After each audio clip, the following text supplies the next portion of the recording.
अस्सलाम वालेकुम, नमस्कार। मैं हूं आपके साथ नसीम खान और इस वक्त आप मेरे साथ मेवात मीडिया न्यूज नेटवर्क से जुड़े हैं। दरअसल दोस्तों, मेरी मौजूदगी उसी गांव में है जहां की आपने सबसे पहले खबर देखी। मैं आपको बताता चलूं कि किशनगढ़ तहसील के गांव लंगड़बास में है, लंगड़बास पंचायत में है। हमारे साथ एक मेहमान जुड़ चुके हैं, एक भावी उम्मीदवार जुड़ चुके हैं। आपको मैं बता दूं कि ये आर्मी में हवलदार के पद से रिटायर हैं, यानी एक पूर्व में एक आर्मी ऑफिसर है। इन्होंने सोचा कि क्यों नहीं, आर्मी में बहुत ज्यादा सेवाएं दे ली, अब रिटायर हो चुके, क्यों ना अब गांव के लोगों की सेवा की जाए। इसीलिए उन्होंने पंचायत के चुनाव को चुना, पंचायत चुनाव लड़ने का मन बनाया और गांव के लोगों की सेवा का मन बनाया है। खैर, हमारे साथ जमशेद हैं। जमशेद फौजी के नाम से मशहूर है गाँव में। इनसे बातचीत करते हैं, आखिर क्या इन्होंने गाँव के मुद्दों देखे, क्या एक अहम समस्या इन्होंने गाँव की देखी। हाँ सर, सबसे पहले आपका बहुत बहुत स्वागत है। सर धन्यवाद, मेवात 24 का बहुत बहुत धन्यवाद। सर सबसे पहले मैं आपको नमस्कार से पहले मैं माफ कीजिएगा, मैंने नहीं किया, लेकिन मैं आपको जय हिंद करना चाहूंगा क्योंकि आप एक पूर्व में आर्मी ऑफिसर हैं। हाँ, जय हिंद सर, जय हिंद। हमारे दर्शकों को मैं बताता चलूं कि जय हिंद का मकसद, जय हिंद की जो अल्फाज का मायना एक आर्मी ऑफिसर समझ सकता है, एक सच्चा देशभक्त समझ सकता है। खैर, ये बात हुई एक बीते काल की, लेकिन अब हम बात कर लेते हैं आने वाले कल की। पंचायत चुनाव आ रहे हैं और ज्यादा वक्त नहीं है, लेकिन कुछ गुप्त सूचनाओं के माने तो पंचायत का चुनाव जो है जनवरी के एंड में हो जाएंगे लगभग। क्या आपने गांव की ऐसी अहम समस्या जानी कि आपने जो है पंचायत के चुनाव का ऐलान कर दिया? सर ऐसा है कि लास्ट टाइम भी मैं कुछ ही वोटों का अंतर था, मैं दूसरी पोजीशन पे था। अच्छा। तो अभी मैं 20 साल सेवा देखा है हूँ सेना के अंदर। बिल्कुल। और उसमें सेना में मैं इन्फेंट्री बटालियन में था, जो कि इंडियन आर्मी की टॉप यूनिट थी। बिल्कुल। NSG भी काटा मैंने। बिल्कुल। मैं सर इसलिए आया हूँ क्योंकि जो गरीबों तक जो भी काम आता है ना, जैसे कि कोई भी मकान होगा या कोई भी काम आता है, वो ठीक से गरीबों तक नहीं पहुंच रहा, उनका हक उन तक पहुंचता नहीं पहुंच रहा सर। और गांव का आपने देखा है सर, आप तो मीडिया वाले हो, आप घूम के आए हो गांव में, कितना काम हुआ कितना नहीं हुआ है, निकलने के लिए दुर्लभ हुआ पड़ा है। पूरी पंचायत में आप बामरेडी में जाके देखो, आप नंगली में जाके देखो, आप तीतरका में जाके देखो, बहुत इतना हालात खराब है सर। जबकि सालाना 12 लाख रुपए के समथिंग सालाना मिलते हैं साफ सफाई के तौर पर, लेकिन कोई काम नहीं हुआ। 12 लाख तो सफाई के रिनोवेशन के मिलते हैं और 1.25 करोड़ लगभग फंड जारी कर रखा है सरकार ने। सर बिल्कुल।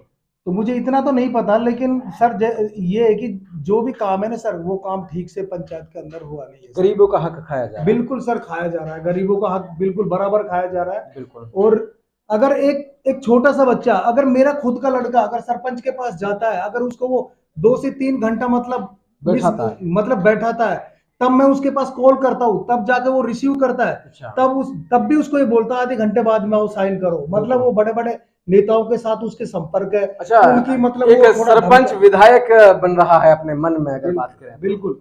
अगर एक छोटा सा बच्चा जाता है, उसको भी वो 2 से 3 घंटा एक साइन के लिए, भाई यहाँ पे आया, कोई भी लड़का मेरे पास आएगा, कल को मैं सरपंच बन जाऊंगा, मेरा काम है आओ उसको रिसीव करो अच्छा से। I am taken respect and given respect.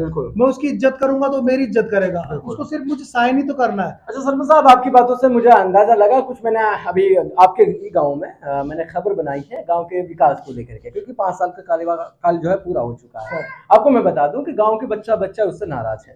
तो क्या लगता है, अगर आप सरपंच बना दिए गए और आपको जो है आप पर विश्वास गांव के लोगों ने जताया, आपको वोट दी, तो क्या लगता है आप गांव के लोगों को विश्वास दिलाते हैं कि भाई मैं गांव में विकास कराऊंगा? सर ऐसा है कि जैसे अगर सेना में 20 साल लगा के आया हूं मैं, सिर्फ ईमानदारी चलती है वहां सेना में, कि ईमानदारी सिखाया जाता है। सेना में कोई धर्म नहीं, कोई जाति नहीं, कुछ नहीं होता।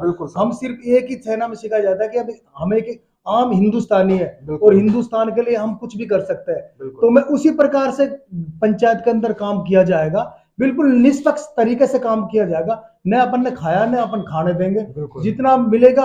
अगर 10% का हिस्सा तो कमीशन सरकार वैसे ही दे रही है, लेकिन 10% से लोग मान कहाँ रहे हैं। ऐसे ऐसे काम है, काम पास करा रखे, पैसे उसकी पॉकेट में आ गए। एक आम इंसान जिसके बच्चे ऑस्ट्रेलिया वहां पढ़ रहे हैं, तो भाई उसने कुछ तो गमन किया है यार। अच्छा सर, आपके यहाँ जो आपका गांव है, किशनगढ़ के पास के बहुत ही नजदीक आपका गांव है, तो क्या कारण आपके गांव का विकास नहीं हो पाया?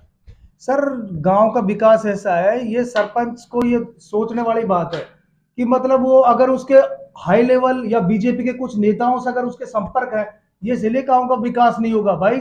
जनता तो पूछेगी, जनता जनार्दन है, उसी ने तो जिताया, जनता ने तो जिताया उसको। ऐसा तो नहीं कल को मैं सरपंच बन जाऊंगा, जनता मुझसे भी तो पूछेगी, काम का हिसाब लेगी बराबर, भाई काम क्यों नहीं किया आपने। बिल्कुल। ये हालात आपको पता है ना, गांव के अंदर कोई बच्चा छोटा सा स्कूल के लिए भी जाता है ना। सरपंच एक चीज मुझे अंदाजा लगा, मुझे पता चला कि सरपंच है यहाँ का, आपकी पंचायत का, गांव भी यही है, लेकिन राइस उसकी किशनगढ़ में 15 किलोमीटर यहाँ से। अगर गांव के लोगों को कोई इमरजेंसी आ जाती है या कोई किसी को पुलिस पकड़ कर ले जाती है तो वो इस हाजिरी में या फिर ऐसी सिचुएशन में गांव के लोगों के साथ खड़ा हो जाता है।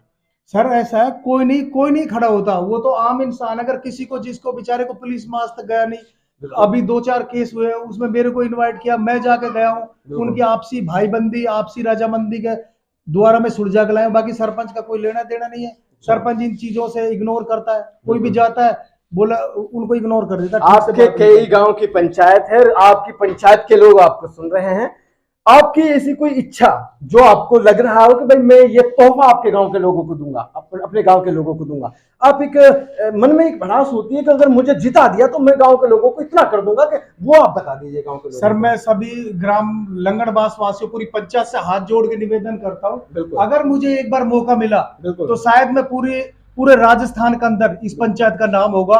और हर साल जो भी टूर्नामेंट होगा, आने वाले समय में, अभी मार्च के महीने में तीतरगा का मेला होगा, जिसमें उमेश मथुरा, सिकंदर शेख, जस्सा पट्टी, और मैं अपने आप बाइट दे रहे हो, ये बड़े बड़े नासिर कुरैशी, उमेश मथुरा और क्या नाम ये कलवा गुजर, सारे। अच्छा उसमें मैं मार्च में ही करके दिखा दूंगा ये धमाका की यार वास्तव में पहली बार कोई सरपंच आया इतना बड़ा टूर्नामेंट किया। चलिए अंत में कोई मैसेज आपकी पंचायत को? बस मैं हाथ जोड़ के निवेदन सभी भाइयों को दीपावली की मैं हार्दिक शुभकामनाएं। सभी भाई खुश रहे, आपस में मेल मिलाप से रहे, किसी भी भाई से ऐसे मिसगाइड नहीं हो, क्योंकि जातिवाद आजकल देश के अंदर वो जहर घोड़ा जा रहा है। उस जहर से बिल्कुल अपने बच्चों को सभी को बचा के रखे, उसको अच्छी तालीम दे, पढ़ने के लिए अग्रसित करें। अगर हम पढ़ेंगे तो देश बढ़ेगा, अगर पढ़ेगा नहीं तो देश आगे नहीं बढ़ेगा। बाबा साहब ने एक ही बात बोली थी, जो भाई पढ़ेगा, जो शेरनी का दूध पिएगा वो बोलेगा और वो दहाड़ेगा। तो मैं तो बाबा साहब से अग्रसित हूँ, बाबा साहब की जो भी बाबा साहब की बदौलती में आपके सामने जो आपको मैं डिस्टर्ब करना चाहूंगा, लेकिन आप एक मुहावरा बोल रहे थे, वो आप ठीक से नहीं बोल पाए। मैं आपको बता दूं, दर्शकों को मैं बता दूं, आपने मुझे याद दिलाया है। दोस्तों सरपंच साहब बोल रहे थे कि पढ़ाई वो शेरनी का दूध है, जो पिएगा वो दहाड़ेगा। यानी पढ़ाई एक बहुत महत्वपूर्ण चीज है आपके जीवन में। जी आगे कंटिन्यू कर सकते हैं। हाँ जी सर, और खासतौर से शिक्षा के तौर पे हमने यहाँ पे सरकारी स्कूल में पहल की थी, मास्टरों को थोड़ा सा टाइट किया था, आगे एसडीएम वगैरह को इनको इंफॉर्मेशन दी थी। आज हमारी स्कूल सरकारी स्कूल है, बहुत अच्छी है, बिना सरपंच होते हुए आपने इतना किया। बिल्कुल।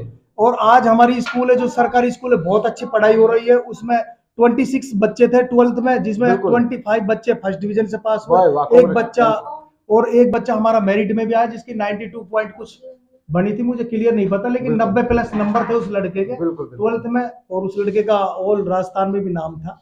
चलिए तमाम बातचीत के लिए बहुत बहुत शुक्रिया सर। धन्यवाद, थैंक यू, अस्सलाम वालेकुम, राम राम, जय हिंद, जय भारत। चलिए दोस्तों, ये थे हमारे साथ। मैं आपको बताता चलूं दोस्तों, अगर कोई फौजी है तो उसकी काबिलियत पर शक करना एक बेवकूफी होगी। ये एक रिटायर्ड फौजी हैं, इन्होंने दावेदारी पेश कर रखी है। ये अगर आपके पास वोट मांगने भी आ रहे हैं तो इनसे ज्यादा ना कहलवाएं, क्योंकि ये एक सेवा दे चुके, ये उस फील्ड में सेवा दे चुके जिस फील्ड में लोग जाने से थर्राते हैं, जिस फील्ड में लोग जाने से कतराते हैं।